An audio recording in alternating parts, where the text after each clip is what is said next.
I think I found the perfect hotel near Hongdae in Korea for mga trentahin na matiisin na gustong makamit ng AFAP.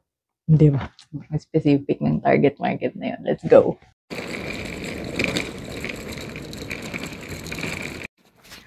Ang haba pa ng lakad. Pero maliwanag naman. Pero tahimik. So medyo kakatakot. Pero actually, safe naman. Marami naman CCTV. Kaya may ilaw-ilaw. May establishments pa. Isa-isa. So, here it is. You know, the entrance might be the pub. I don't know. Let's see. Okay, we are here now at the Pub and Hostel room. I booked the room for 4 and surprisingly for 2 lang. Like, naka-separate pa rin yung for 2. And then I don't think anyone is booked up there because I did a last minute booking. So, I guess solo in the room. But yeah, here's how big it is. It's not that big if you're 2 people here. And just enough space for luggage, I guess. And yeah, you can still open like one luggage at a time.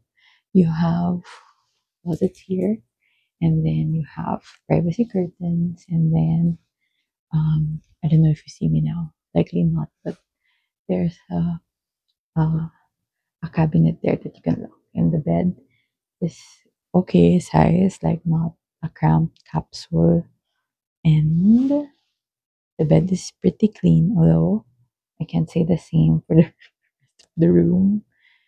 Pero spoiled kasi ako, so lagi ako nagsisplurge sa hotel, kaya medyo mataas yung standards natin sa cleanliness. And then, ang pinakaiba dito is that yung entrance niya is the pub.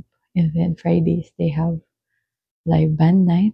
So, I'll show you later if they're still playing or something. But yeah, culture shock. But this is great.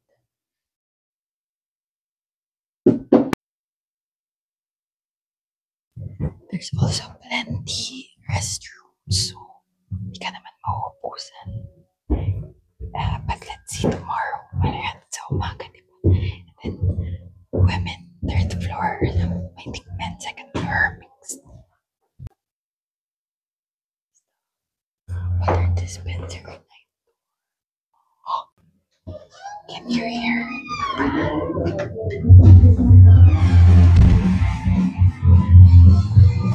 So, dapat marami ka rin energy and ayaw mo naman.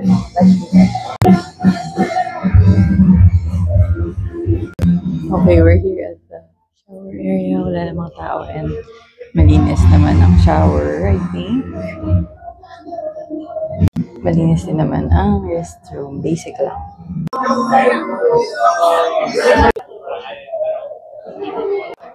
Okay, a farm update. Most of them are, I think, Europeans.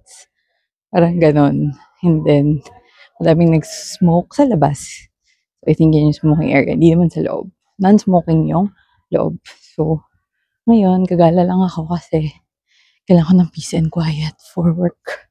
Sana makahanap ako ng peaceful and all-night open na cafe.